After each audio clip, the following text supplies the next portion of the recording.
Alright, welcome to part 3, and now we're going to learn how to do the lines on her face. As you can see, I have a layer here just for that.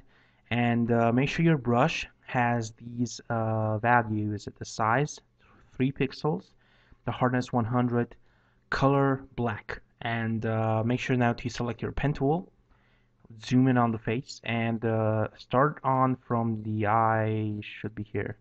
And make a point. Now make another point under the eye socket. Now hold Control and drag to make a small curve. Now click about here and make a curve here too by holding Control and dragging, as I mentioned the past 50 fucking times. And now right click and select Stroke Path. And make sure you have your brush selected and don't tick Simulate Pressure yet.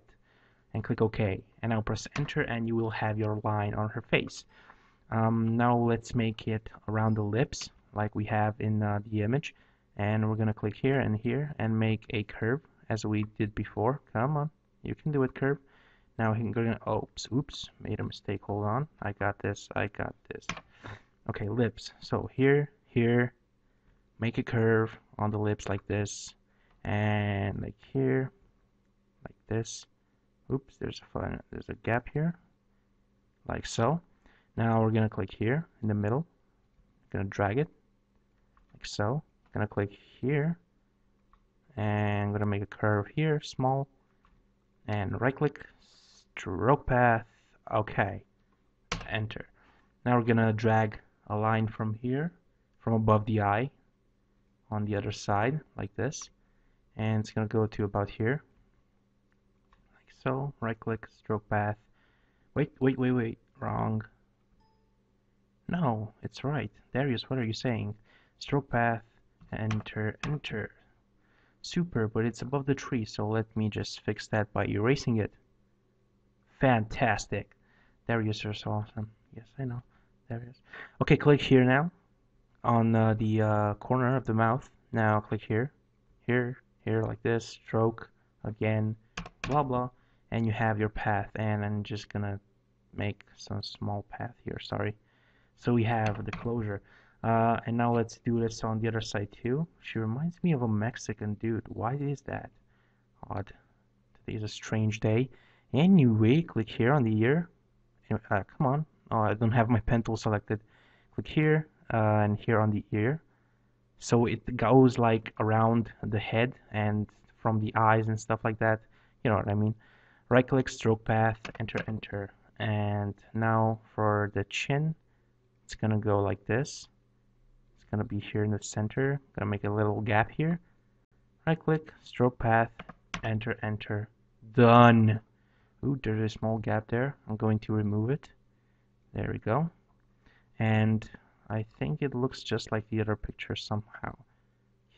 Yeah, let's say yes. You get the point. As I said, I'm not gonna finish this.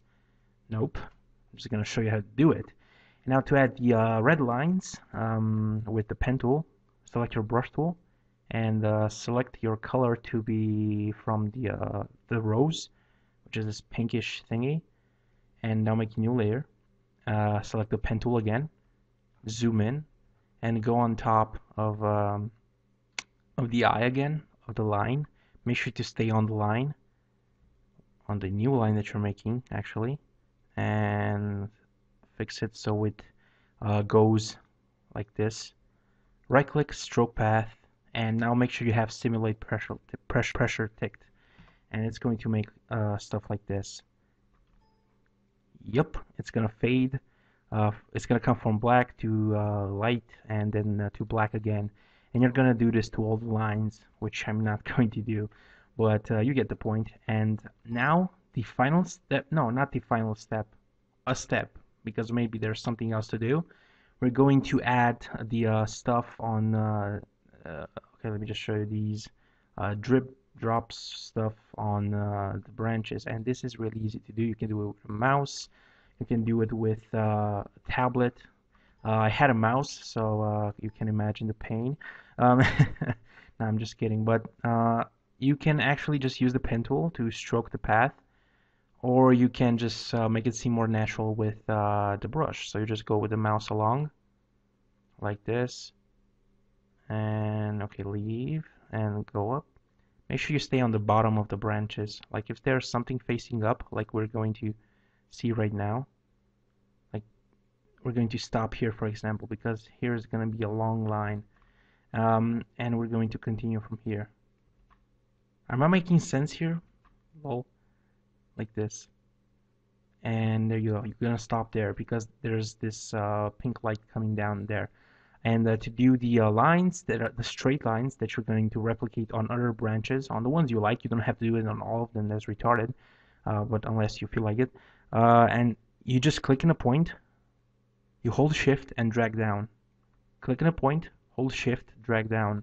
Click in a point, hold Shift, drag down. And this is going to make straight lines, as you can see if I hold Shift. That's awesome, right? You maybe learn a new thing now.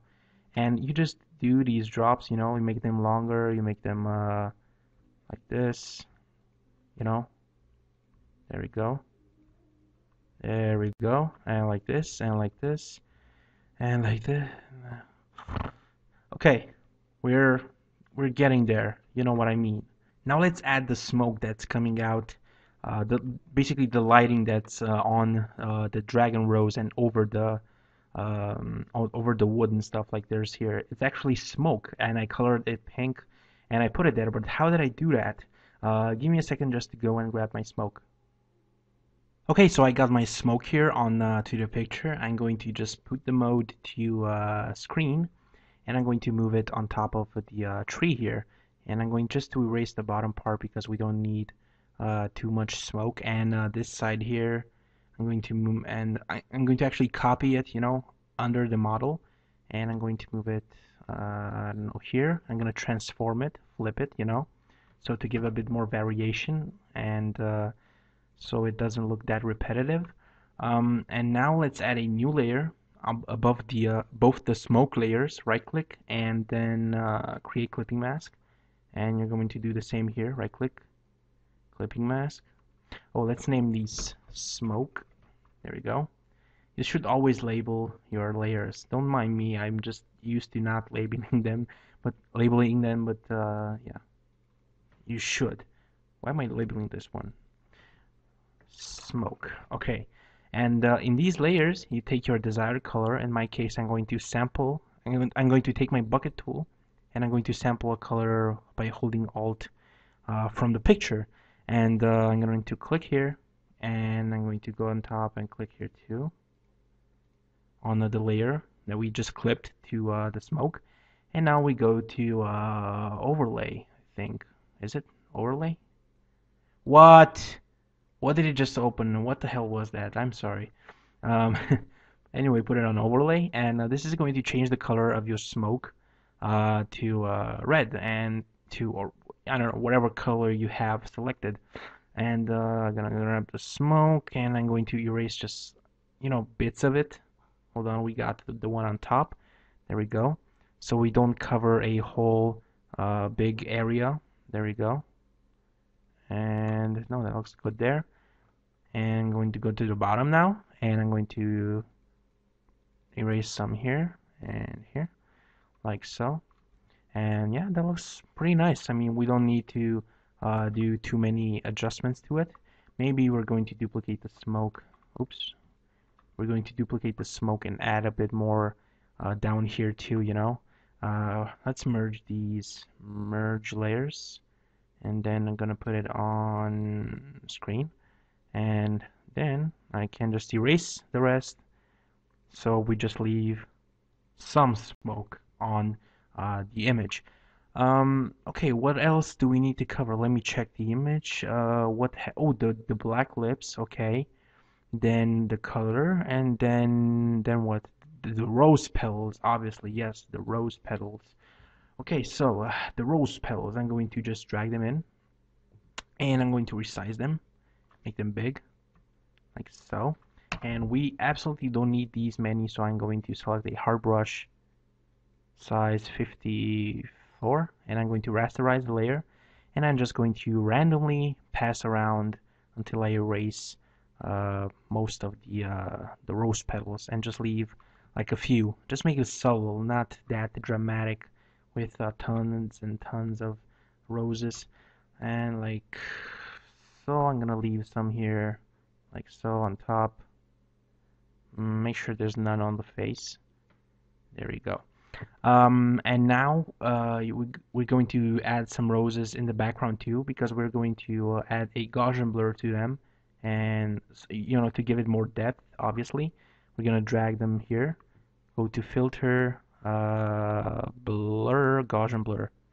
So we make them fit in the background. You know, that looks fantastic. That looks like there are roses in the background. We are focusing on this main character right now.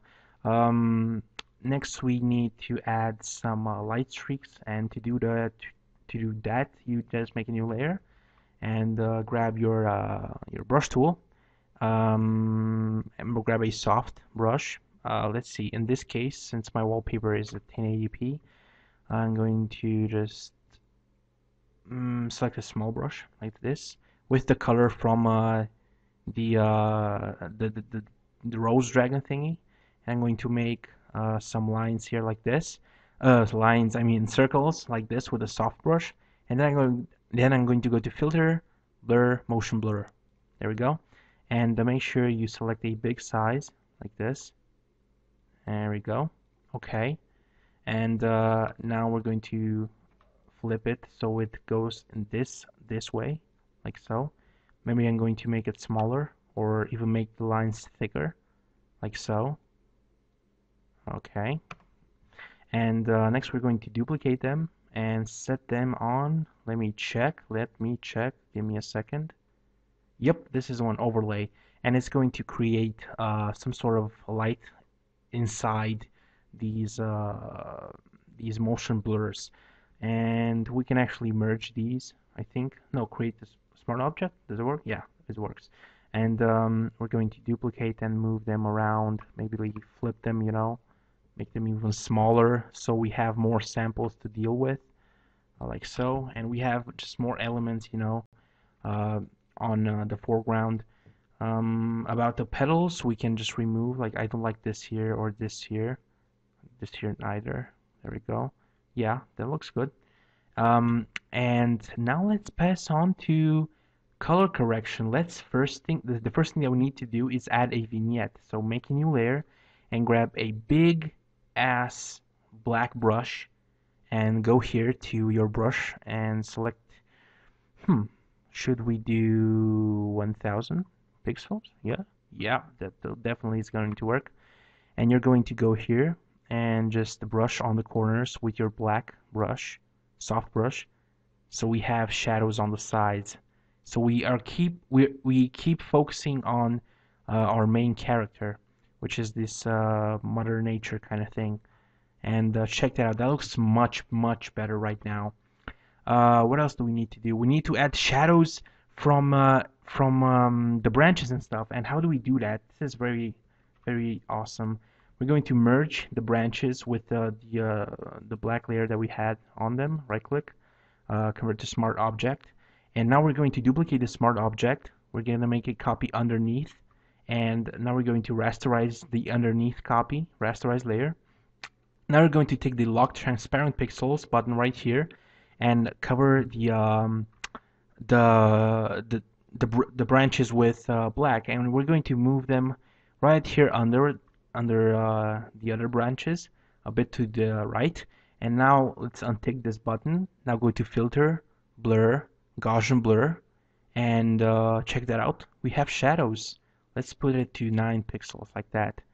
See, there's actually a shape, a shadow shape from our branches, which is fantastic. And we should do that also for the dragon here. Let's see, which one is the foreground one? This one?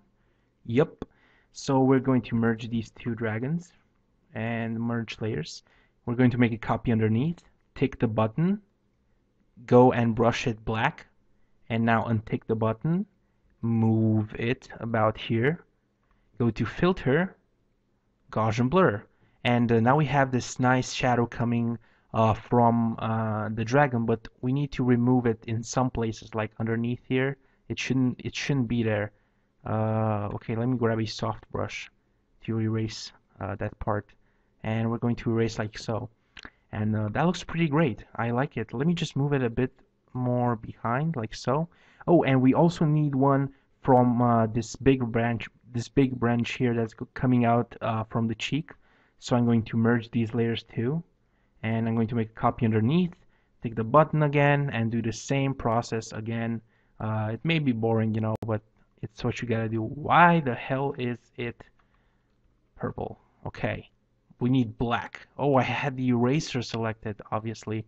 Wait, let me just take the button, make it black, and untick, filter, gauge, and blur. There we go. And now we have a shadow going onto the dragon, but kind of looks too much, so I'm going to just lower the opacity of it, just move it a bit like that, and that looks fantastic. I like it. I like it. Let's pass on to coloring now. So we added our vignette, and now we need to add a few gradients, a few adjustments, and we're going to cover this in part 4, which is the final part. And I hope you probably made something awesome by now. Good job. Show me.